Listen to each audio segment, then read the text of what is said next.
Айнаш Токбаева жогорку соттун төрайымы болуп шайланганына 3 жылдын жүзү болсо да, алгачкы рет журналисттерге маалымат жыйын өткөрдү. Чуу дегенде эле журналисттерди башкы прокуратура тарабынан кылмыш иши козголгон жогорку соттун 3 судьясынын аты жөнү кызыктырды. Бирок төрайым кайсы сотторго кылмыш иши козголгонун айта албай турганын билдирди. Анткени токтомдун көчүрмөсү менен толук тааныша электиги менен байланыштырды. Ушул кылмыш иш козголгон токтомдун көчүрмөсүн биз таанышкан жокпуз, көргөн жокпуз. Ошондуктан так кайсыл судьялардын үстүнөн иш козголгон тууралуу мен айта албайм. Бирок ушул көрсөтүлгөн иш боюнча мен ойлойм тиешелүү органдар юридикалык баа берет. Ошондой эле жетекчи жабырлануучу катары каралып жаткан көзү азиз активист Темирлан Ормуковдун иши 15 күндүн аралыгында каралышы керек экенин, бирок жогорку соттун кабылдамасы аны 30 күндө каралчу иштердин катарына кошуп койгонун билдирди. Мындан улам ишти кароо мөөнөтү 1 айга созулуп кетип, эми ишти караган соттор менен жогорку соттун аппарат кызматкерлерине иш козголгонун кошумчалады. Судьялар мөөнөтүн создуктуруп койгон кылмыш иш козгоого негиз боло алабы, боло албайбы деген гана суроо. Рассмотрение дела с превышением установленных сроков является ли основанием для возбуждения либо привлечения этих судей к уголовной ответственности. Ушул эле маселе каралыш керек деп ойлойм. Ушул жылдын июнь айында райондор аралык сотту жоюп, анын функцияларын райондук сотторго өткөрүп берүү механизмдерин караган мыйзам долбоорун иштеп чыгуу боюнча 2 эксперттик жумушчу топ түзүлгөн болчу. Бул тууралуу жогорку соттун төрайымы Айнаш Токбаева буларга токтолду.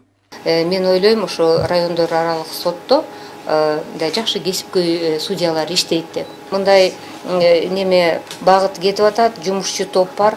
Мен ойлойм, жумушчу топтун пикирин күтөбүз да, кандай болот экен.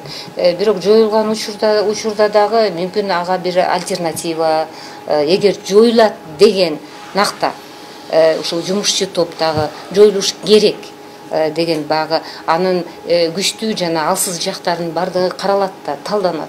Эгер ошондо жоюлат деген пикирге келсе, демек ага альтернатива кандай болуш керек? Ошолордо талкууланып, анан кийин абдан кылдат ойлонгондон кийин чечим кабыл алынат деп ойлойм.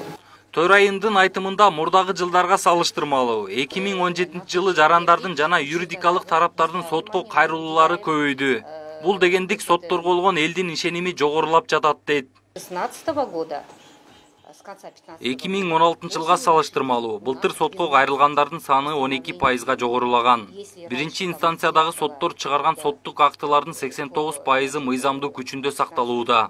Демек бул көрсөткүч чыгарылган соттук актыларга тараптар макул экенинен кабар берет жана сотторго болгон ишенимдин көрсөткүчү болуп саналат. Белгилей кетсек, 1-июлдан тартып президенттик аппараттын, өкмөттүн, парламенттин, сот жана укук коргоо органдарынын кызматкерлеринин киреше чыгаша декларациялары текшериле баштаган. 27-июнда президент Сооронбай Жээнбеков парламентте сүйлөгөн учурда декларация текшерүүнүн маанисине токтолуп, бул коррупция менен күрөшүүнүн олуттук компоненти экенин айткан болчу. Мындан улам бул маселе бүгүнкү маалымат жыйынында да көтөрүлүп, жогорку соттун төрайымынын декларациясы журналисттерди кызыктырды. Жерим бар, 7,5 сотук жерим. Ал өзүм жикчи мекенимде жерим бар. Курулуш кылайын десем, эми буйруса пландарым бар, я хочу там построить. Себеби ал жерден чыгып кетсем дагы, мен 83-жылы Токтогулдан чыгып кеткенмин. Бирок жакшы өткөн сайын сагынасың, туугандар менен көрүшөйүн дейсиң. Барганда теги жашай турган канча, бир жума жашайынбы, 1 ай жашайынбы, отпускада кандай, эми Кудайдын буйругу алдында кандай болот? Биз эмне күтөт? Мен айке кичинекей чакан бир өзүмө ылайыктуу, бардык шарттары бар бир кичинекей бир турак жай куруп алсам жакшы болот эле деп кыялданам. Жана ушундай ойлорум бар. Анан эч нерсе, анан айлыгым жөнүндө көрсөттүм, ачык канча айлыгым бар экен, ал көрсөтүлдү. Учурда мындай өтө орчундуу нерсе сатып ала элекмин. Буга чейин бир да жолу жогорку соттун төрайымы журналисттер менен ачык жолугушууларды уюштурбагандыктан ага карата коомчулукта ар кандай сын пикирлер айтылып келген. Мындан улам журналисттер суроонун өңүтүн башка нукка бурду. Бирок Токбаева бул тууралуу өзүнө айтылган сындарды четке какты. Комментарий жазылганда карап бир эмеде жүрөт. Она еще та трайбалистка, северян на дух не переносит деген бир терминди окуп, для меня это была новость. Негизинен мен эч качан элдерди территория боюнча бөлбөйм. Юг, север деп бөлбөйм. Мен өзүм токтогулдук болом. Барыңыздар билесиздер, Токтогул каерде жайгашкан. Туулуп өскөн жерим, кичи мекеним меники Токтогул. Өзүмдүн ыйгарым, укугу бар тармакты тандаганда бир гана бул кесипкөйлүк. Себеби өзүңүздөрдү алып көрсөңүздөр, ишке кимди алат элеңер? Брат, сват эмес да. Иш алып барган адамды кантип сиз кармап отурасыз? Естественно, только профессионал нужен. Эми бир туугандарым боюнча, бир туугандарымы бир тууганым мен ишке алып келген эмесмин. Тааныштар менен ишке эч кимди алып келген эмесмин. Судьялыкка барам дегендерди дагы ыйгарым укугу бар орган өзү тандайт. Кийин өзлөрү жооп берет деп мен ал тармакка да эч качан киришкен эмесмин.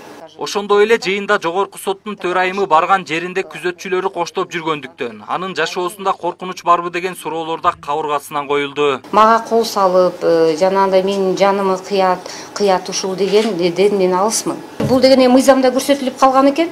Анан көп жака деле барбайм. Командировка иш менен барам. Ал жерде тиги тартип ушундай экен. Барганда алар барыш керек экен. Учурда мына беке тургула, теке өмөткөлө мени бирөө сайып кетпесин, союп кетпесин, уруп кетпесин деп дагы мындай тапшырма мен бербейм. Булардын өзүлөрүнүн аткарган кызматы, милдети экен, аткарып жүрүшөт. Мындан улам жыйындын соңунда жогорку соттун төрайымы элге жакын болуусу керек деген сыяктуу сунуштарды айтыла кетти. Ошондой эле жогорку соттун маалымат катчысы мындан ары сот отурумдарын чагылдыруу үчүн журналисттерди атайын каттоодон өткөрүү керек экенин белгилеп, иштер жүрүп жатканын кошумчалады. Жолдар Бузумов, Дастан Кадыркулов, Next TV күндүн темасы үчүн.